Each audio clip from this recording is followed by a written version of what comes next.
اسرائیل پر الزام ہے کہ اس نے غزہ پر حملوں کے دوران AI یا مصنوعی ذہانت کو بہت زیادہ استعمال کیا ہے، اور کئی رپورٹوں میں غزہ جنگ کے ابتدائی دور میں ایک دم بڑے پیمانے پر ہونے والی ہلاکتوں کا ذمہ دار بھی AI کی انفارمیشن کی بنیاد پر کیے گئے حملوں کو ٹھہرایا گیا ہے۔ AI اہداف کے مارک، سلیکٹ اور پھر حملہ کرنے کا یا اس کا اشارہ دینے کے کیا کیا سنگین خطرات ہو سکتے ہیں، اور اس سے انسانی حقوق کی پامالی کس طرح ہوتی ہے۔ BBC کے پروگرام سیربین کا اس ہفتے کا بڑا موضوع یہی رہا ہے۔ سنیے عالیہ ناسکی سے۔ آپ آرٹیفیشل انٹیلیجنس کے بارے میں سوچتے ہیں تو ذہن میں کیا آتا ہے؟ بہتر online search, chat GPT، robots. How about Gaza پر اسرائیلی جنگ اور اس میں ہونے والی ہلاکتیں؟ اکتوبر 2023 سے اب تک غزہ پر اسرائیلی حملوں میں کم سے کم 50,000 افراد ہلاک ہوئے ہیں۔ اس کے علاوہ لاکھوں زخمی بھی ہیں۔ لیکن اس کا AI سے کیا تعلق؟ حال ہی میں گوگل اور مائکروسافٹ جیسی بڑی ٹیک کمپنیز کے ساتھ کام کرنے والے کچھ افراد سامنے آئے ہیں۔ ان کا کہنا ہے کہ اسرائیل ان کمپنیز کے AI ٹولز اور پروگرامز کے ذریعے غزہ میں ٹارگٹس کی نشاندہی کرتا ہے اور پھر ان پر بمباری کرتا ہے۔ اسرائیلی فوج اس بات سے انکار کرتی ہے۔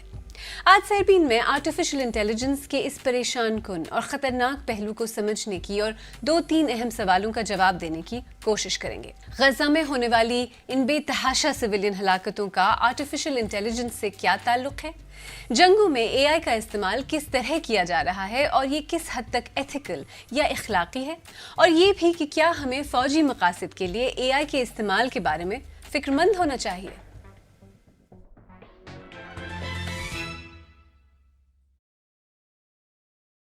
غزہ کی بات کرنے سے پہلے آئیں سب سے پہلے تو یہ سمجھنے کی کوشش کرتے ہیں کہ AI ہے کیا؟ AI یا آرٹیفیشل انٹیلیجنس یعنی مصنوعی ذہانت۔ دیکھیں، کمپیوٹرز بہت کچھ کر سکتے ہیں لیکن انسانوں کی طرح سوچ نہیں سکتے۔ ہمدردی، سمجھ، حالات کی نزاکت سمجھنا، یہ کمپیوٹرز کے بس کی بات نہیں۔ لیکن سائنسدانوں نے کچھ ایسے سسٹمز ڈیولپ کیے ہیں جو ایسے کام کر سکتے ہیں جن کے لیے عام طور پر انسانی ذہانت کی ضرورت ہوتی ہے۔ مان لیں کہ انہوں نے کمپیوٹرز کو ویسے ہی سکھانے کی کوشش کی ہے جیسے انسان سیکھتے ہیں۔ AI پروگرامز بہت بڑی تعداد میں مواد یا ڈیٹا کو پروسیس کر کے پیٹرنز کی نشاندہی کر سکتے ہیں اور پھر اس انفارمیشن کے ساتھ کیا کرنا ہے اس بارے میں تفصیلی انسٹرکشنز فالو کر سکتے ہیں۔ مثلاً جب آپ چیٹ GPT سے کوئی سوال پوچھتے ہیں تو چیٹ GPT اس موضوع پر انٹرنیٹ پر موجود وسیع مواد کا جائزہ لے کر لمحوں میں اسے پروسیس کر کے آپ کو جواب دے دیتا ہے۔ آرٹیفیشل انٹیلیجنس میتھمیٹکس اور پروبیبلٹی پر انحصار کرتی ہے اور یہ پروبیبلٹی غیر یقینی ہے۔ اس لیے AI کے ماہرین کہتے ہیں کہ اسے کبھی بھی 100% درست قرار نہیں دیا جا سکتا اور نہ ہی اسے 100% پریڈکٹ کیا جا سکتا ہے۔ چلیے، AI تو کسی حد تک سمجھ آ گئی۔ اب جنگوں میں AI کا استعمال کیسے کیا جا رہا ہے اس پر بات کرنے سے پہلے آئیں ذرا ماضی کے ایک واقعے پر نظر ڈالتے ہیں۔ 1962 میں کیوبا میسائل کرائسس کے عین موقع پر امریکی نیوی کو یہ پتا چلا کہ سوویت یونین کی ایک آبدوز کیوبا کے نزدیک سمندر کی گہرائی میں موجود ہے، تو انہوں نے آبدوز پر ڈیپتھ چارجز یا سمندر کی گہرائی میں بم پھینکنا شروع کر دیے۔ آبدوز اتنی گہرائی میں تھی کہ وہاں سے ماسکو سے رابطہ نہیں ہو رہا تھا اور نہ ہی حتمی طور پر یہ پتہ لگ رہا تھا کہ واقعی جنگ شروع ہو چکی ہے یا نہیں۔ جواباً نیوکلیئر ٹورپیڈو چلانے کا فیصلہ کیا گیا اور سبھی افسران اس کے حق میں تھے سوائے ایک، واسیلی آرخیپوو کے۔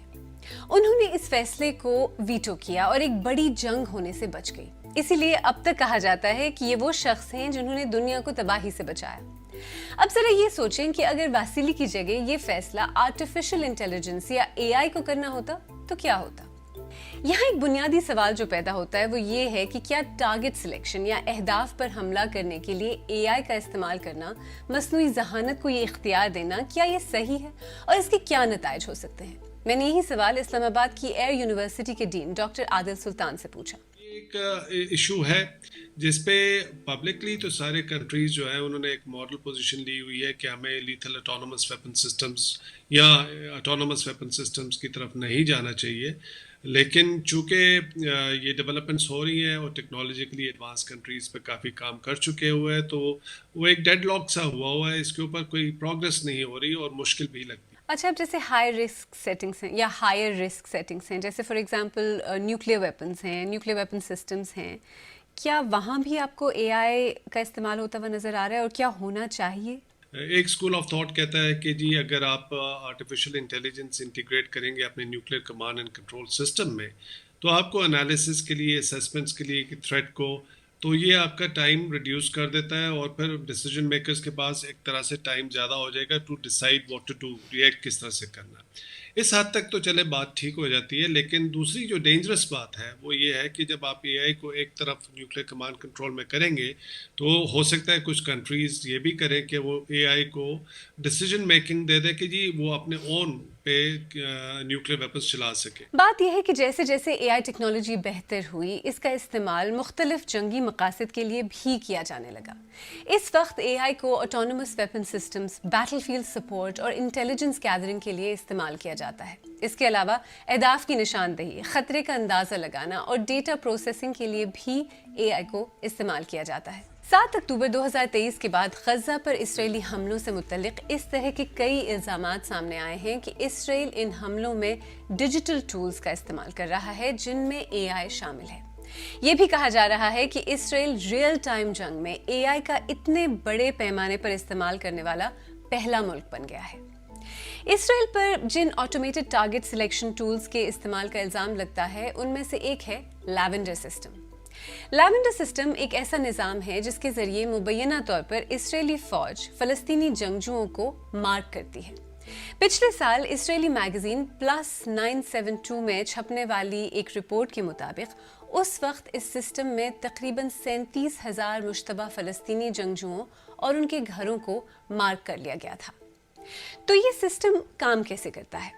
لیونڈر میں جو بھی ڈیٹا فیڈ کیا جاتا ہے یہ اسے یاد کر لیتا ہے، اور شاید مسئلہ یہی ہے۔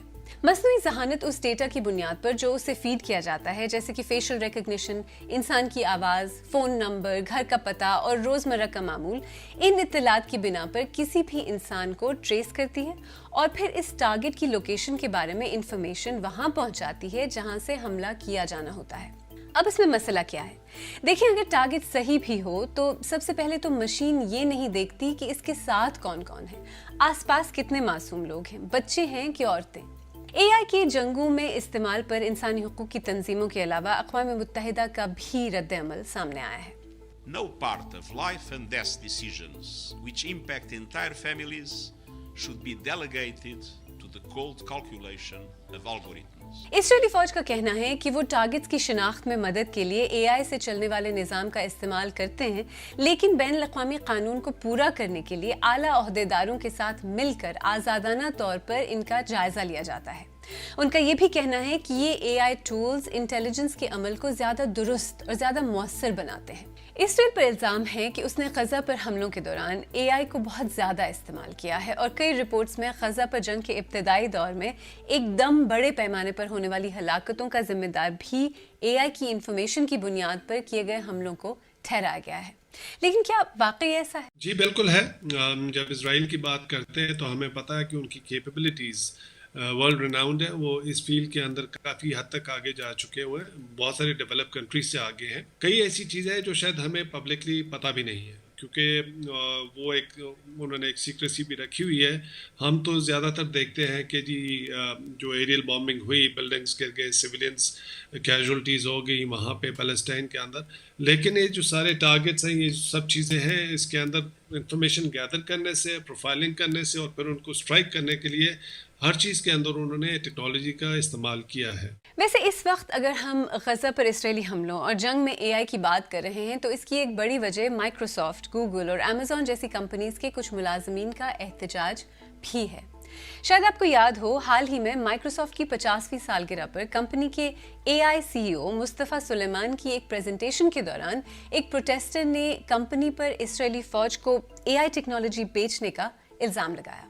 ایک دوسری تقریب میں ایک اور پروٹیسٹر نے بل گیٹس کے ایک پینل ایونٹ کے دوران احتجاج کیا۔ مائکروسافٹ کے ملازمین نے کمپنی پر اسرائیل کو ازیور، کلاؤڈ اور اوپن اے آئی ٹیک جیسے ٹولز فراہم کرنے کا الزام لگایا ہے۔ وہ کہتے ہیں کہ اس وجہ سے مائکروسافٹ ایک ایسے عمل میں حصے دار ہے جسے انٹرنیشنل کورٹ آف جسٹس نے ممکنہ نسل کشی یا جینوسائیڈ قرار دیا ہے۔